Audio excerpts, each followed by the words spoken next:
Hey guys, this guy had bought a large position, dividend growth investing, um, in MPW. Well, what I would consider a large position. Anyway, it's not a very large position for him. But anyway, he owns 1,049 shares, but his average price is $17. And up here, he just multiplied 1,049 shares times whatever the dividend was. I want to say it was like 25 cents or something. And then they cut the dividend to, I don't know, cut it in half, 12 cents or something. And he's just trying to calculate what his yield is, because on the website it was saying that the Ford, and this stock has been down, like I said, he's down 60-some%. But the forward yield, it said, and I think the stock is at $6.50 now. You know, I had done a video on this on MPW a couple days ago, and I had bought a very teeny tiny piece myself. But anyway, it said the forward yield was 9%. Well, that's assuming that you buy it at the current price. That's not if you buy it at 17, you're not going to get a 9% yield. But anyway, he's just showing you how to calculate so this is what he was getting, his income he was getting, and this is what he is getting now. And this is per year. So, anyway, I'll shut up and let him show you.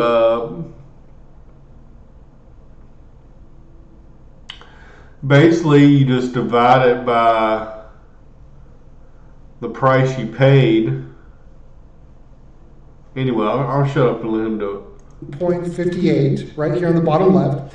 And this is the amount of dividend income that I'm getting. And I divide that by my cost basis of 8,573. That means my yield on cost was 6.5%, 6.6%. Okay? So before the dividend cut, because my cost basis is $17.69, right? I have a 6.5% dividend yield. Now, with the dividend cut, that looks a little bit different. So then what we got to do is we got to take the 629.78, divide that by the 18,573. That means I'm getting just over a 3% dividend yield on my investment. Now, this is where a lot of people get confused. They're thinking, well, Jake, you're not getting 3%. The stock is yielding 9%. Remember, we saw that on Seeking Alpha, right? Remember, we saw that. And anyone that doesn't know, to get a percentage, you just multiply it times 100. So, anyway. Right here with the dividend score, the forward dividend yield is 9%. Well, yeah, it's 9% if I were to buy it at today's price of $6. Do you understand? My cost basis is over $17. So I'm not getting a 9% dividend yield. I'm getting just over a 3% yield. And that's what so many dividend investors do not understand. They think, okay, well, the dividend got cut. I guess I'm just getting a 9% dividend yield. No, it doesn't work that way. You have to base it off of your cost basis. And if you're retired and no longer reinvesting your dividends, this is detrimental to your income. I'm getting 50% less income on my initial investment of over $18,000. And that's what so many dividend investors don't understand. When your dividend gets cut, it could take years to recover, if at all. And it's very, very important that you understand that. And that's why I talk so much about how to invest based off of your time horizon and how to invest conservatively with not investing more than 5% in an individual stock. Imagine I had the majority of my net worth in MPW. I'd be SOL right now. But because I follow my own guidelines and don't invest more than 5%, I'm okay. I'm okay. It's really, really important that you understand that when the facts change, it's okay to change your mind. Back in 2021, when I was investing in MPW, everything looked great. But today, it looks entirely different.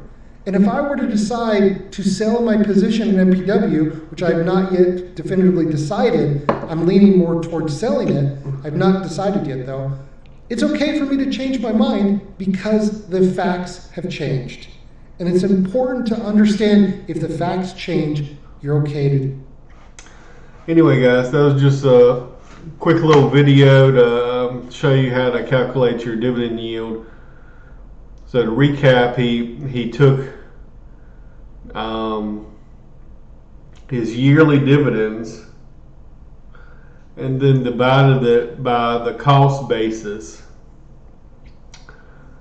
and that gave like 0.06, for example. So if you're gonna take that into a percentage, you just multiply it times 100 and you get 6%. But if you already know that, you don't need to do the extra calculation. You know 0.06 is 6% or 0.03 is 3%. But anyway, thank you.